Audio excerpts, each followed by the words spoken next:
Hey guys, this is Ree where I come to talk to you about what I have either read in the blogs, watched on TV, or heard in these streets. Today it is about what I have watched on TV. We are talking about Life After Lockup Season 4, Episode 42. I really want them to get these numbers under control. There is no way that one season has 42 episodes. Whoever that is working this needs to figure this out. Because it's super confusing for the rest of us. They also have it where it's listed as Life After Lockup and Life After Lockup. And it's just like, okay, you guys are having these constant spin-offs. Figure out what it is so then therefore us reviewers can know exactly what the heck to say. But either way, this is a review and a recap. We are going to talk about tonight's episode. We're going to go through the list of things. I'm going to try to keep this as short as possible, but we are dealing with 6 couples, so bear with me. And there's been a little bit of opinion based on each couple, so let's get started. Let's get out of the way Lacey and Blaine. We start the episode with Lacey walking barefoot and mascara running down her face. Y'all can miss me with the BS if you want me to believe that Blaine took his tail home where he is at home working on God knows what in the house with his friend while he left Lacey walking barefoot crying with mascara down her face. The tears didn't even look real. It looked like it was some type of eye drops that she put in and then is just walking down the street. The storyline of Blaine and Lacey, can you guys please not bring them back next season? Because it's just not giving. And it's not giving just based off of the overacting and the overreaction of things. Long story short, the lawyer calls him, tells him that, hey, you know what? Instead of that 20 years you was looking at, I was able to lock you in at like 3 years of house arrest. Where does that happen? That is a level of what? Like, talk about privilege, okay? But regardless, that's a sweet, sweet deal. And that lawyer needs to be hired by, like the top criminals. Like, I don't know. I'm just like, that's like an incredible deal.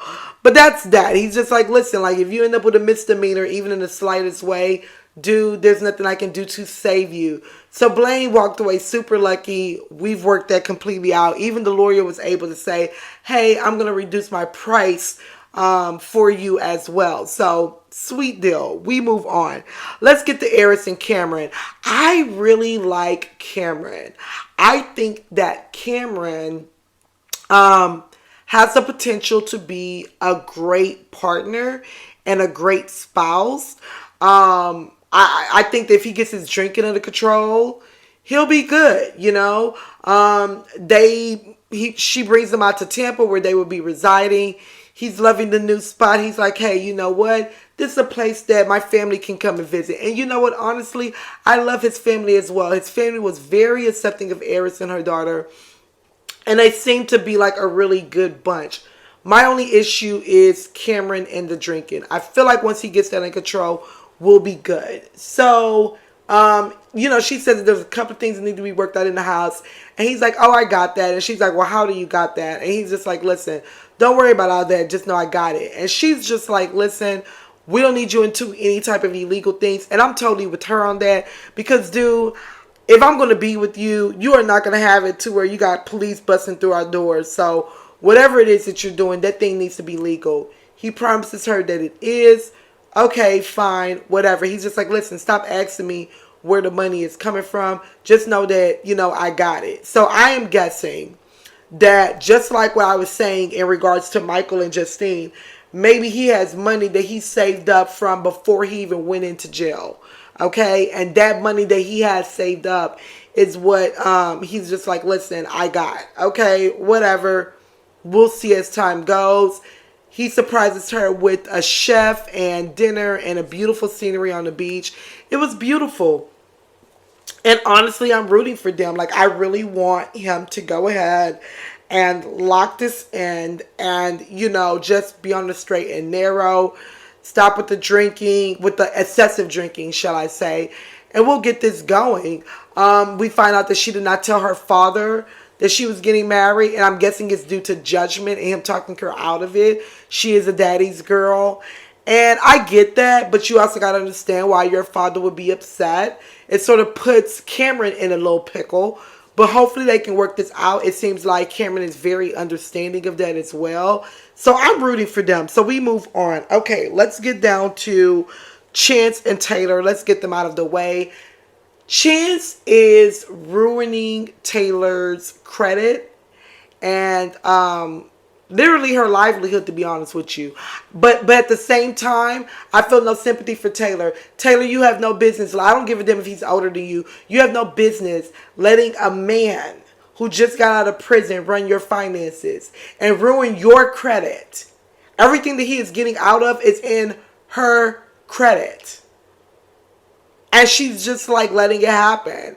And he's like, well, you know, like as if he was just this knight in shining armor. And she had to remind him, dude, I had 3 girls, single mother, and was doing it swell before you came out while maintaining decent credit. Whatever that you're on now, it's not helping my finances and what I have going on. This is literally what's taking place here. And I'm just like, Taylor, until you put your foot down, we don't know what to say. Chance, it turns out that he has not been in his son's life. He has a son from a relationship from when he was super young. But the mother kept him out of the life because he was heavily addicted to drugs and was in and out of prison. And I totally get that and I understand that. Okay, now he's older. He's like, you know what? I feel like I'm capable of being a little bit more involved. Has his brother reach out to the son. The son and him spark a relationship. The son is like, listen, you know, yeah, I want to come out there and visit, but I don't have any money. And Chance is just like, bring your tail, no problem, I got you. And a part of me is like, I get that because, yeah, you know, that's your son. And you should be able to have him. But then there's that other part of me where I'm just like, Chance, you have been blowing money in the wind. And you've been doing very poor money management. To where I'm just like, I just don't know as far as, you know, what. So it's kind of like a pickle. Because it's like, it's not saying that we don't want your son to come and see you. Especially with it being decades since you've actually seen him. But it's a pickle where it's like, you have been very poor with your money. But we'll see what happens. We move on. Okay, let's go over to Sarah and Sean. Sean, as I said to you guys before, Sean is a new shiny toy type of human being. He is okay, I've played with you. I've had my time with you. It's time to move on. He doesn't know what true commitment and locking down is. He thought that Sarah was the catch because, yeah, she was bad to the bone when he first got with her on a physical standpoint in comparison to his ex-wife, you know, just on a physical standpoint. We don't know as far as Kelly's heart and soul, but just physically, he's probably was like, listen, I got this young hot chick, beautiful redhead. Yeah, I'm going to marry that. I'm going to lock that down. Completely abandoned his children. He has 6 kids from the previous relationship. Completely abandoned them. Was just like, whatever, I'm willing to start over new. Like, Sean is just truly an awful person. And so then Sarah goes and gets pregnant. You know, she, you know, it takes a toll on her body as most pregnancy does, you know, birthing does. And I just feel like Sean is just no longer attracted to her. I think he is like a kid with a new toy. And so now he's like finding excuses of playing video games all day. Well, Sarah's like, you know what? Let me go ahead and reach out to my ex-boyfriend, the father of my first girl, and meet with him. I haven't seen him in years. Want to see how he's doing. You know, we both went to prison at the same time. You know, I hear that he's been like, you know, on and off his rocker. We'll see how this goes. Okay. Well, her ex-boyfriend, whose name is Anthony, Anthony's sister decides to show up. Now, the fact that the sister showed up and was like, oh yeah, he's in rehab. You mean to tell me, Sarah, you didn't know that the day before or even that day? Which is telling me that this is all based on production. But I digress. But anyways, she goes on FaceTime with him. He's like, listen, I still want you. I still am in love with you. I want to be a father to our daughter. Mind you, Abigail, the daughter, is like probably like 8 years old. Now he's like, I want to be a father to her, even though you are currently in rehab. I'm jealous that Sean has married you, but I don't see that lasting. All of these types of things he's saying to her. She's tearing up, as he's speaking these things, which tells me that there is still love there. If there was no cameras around, they definitely give me the vibe of messing around behind Sean's back. But again, I feel no sympathy for no one involved. The fact that she's considering it is just like, girl, what? He is in and out of rehab, which tells in prison, and is currently in rehab, which means he is still battling his drug addiction. And your daughter does not know him, and your daughter is 8. What are we talking about? Why is it still a conversation? You know what I mean? But that just shows just how bad Sean has been dealing with her. So, Sean comes home from work. He immediately goes over to play the video games. And then as she confronts him about it, he's like, well, you didn't ask me if you needed help. Like, you should have told me you needed help. Why on God's green earth does she need to tell you? Sean, this is your 7th child. And you mean to tell me that you still don't know that all of the responsibility doesn't fall on the woman? That she shouldn't have to ask you? That you should automatically be willing to extend help? You still don't know that, Sean, after 7 children? Is this real life? Guys. But again, I feel no sympathy for anyone. So, that's their story. He's like, yeah, go and bathe. And I got it from here. Like, he's so awful. But we move on. Okay, we now get to Amber and Puppy. As I said to you guys last week, I cannot stand Amber. I still can't stand her. We started off with her apologizing to TC, her boyfriend. And she is still, like, TC is just like, listen, I don't want you up around Puppy because they still do bad things. And you end up in a, basically a matter of wrong place, wrong time. Here's my thing. The way that he's talking and even her apology further tells me that you did tell that man that Puppy and her boyfriend Eric are still selling drugs. You're not speaking of past tense, you're speaking of present tense. And that's based off of him thinking that you would still end up in the wrong place, wrong time. That's based off of you apologizing to him after he exposed that. That's based off of, you speaking like Amber is such a low self-esteem, just whack individual. You spoke all of these things to this man because you want him to view you as this person that changed her life.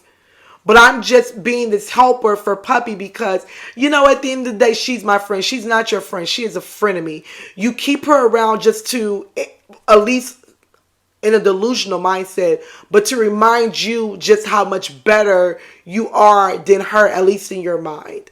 You get what I'm saying? But Amber, you are not better than her. You are not better than her, outside and inside. You are just an awful person. I have no respect for someone that, handles their quote unquote friend the way that you do.